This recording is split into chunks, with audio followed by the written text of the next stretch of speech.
Gipangandaman na sa Civil Aviation Authority of the Philippines kung Kaap Davao ang pagdagsa sa mga pasahero sa Davao International Airport.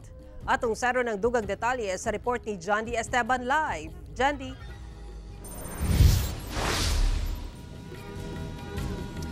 Yes, Ara, kasado na ang Davao International Airport alang sa oplan na biyaheng Ayos 2024 karong Kapaskuhan.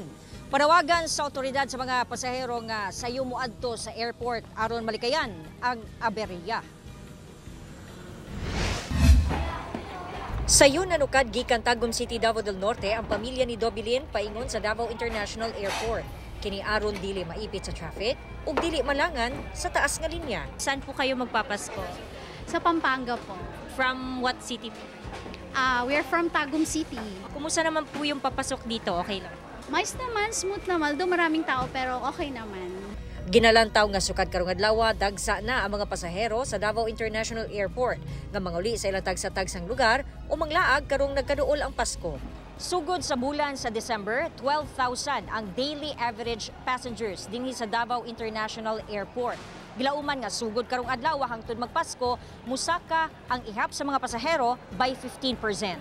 Tungod niini, mas gipahugtan ang seguridad sa sulod ug gawas sa Davao International Airport ilawom sa pagdumala sa Civil Aviation Authority of the Philippines o CAAP Davao sa pagigalayon sa airport police ug uban pang hingtungdang ahensya.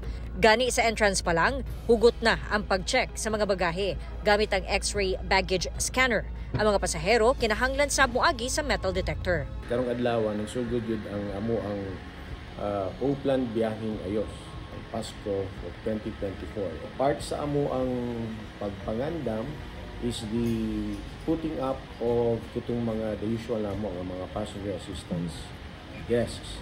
And of course, katong ato ang close coordination sa ato ang mga security stakeholders. Karoon po tayo ng maximum deployment po ng personnel.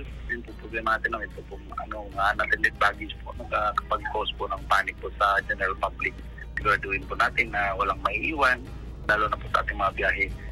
Pumunta po tayo ngayon ng advance sa ating boarding time natin. Dapat mas maaga po tayo para hindi po tayo magka-aberya. Sara, nakikoordinate na sab ang CAAP Davao sa mga airlines alang sa mas paspas nga pagproseso sa check-in counters. Sara. Okay, daghang salamat, Jandy Esteban.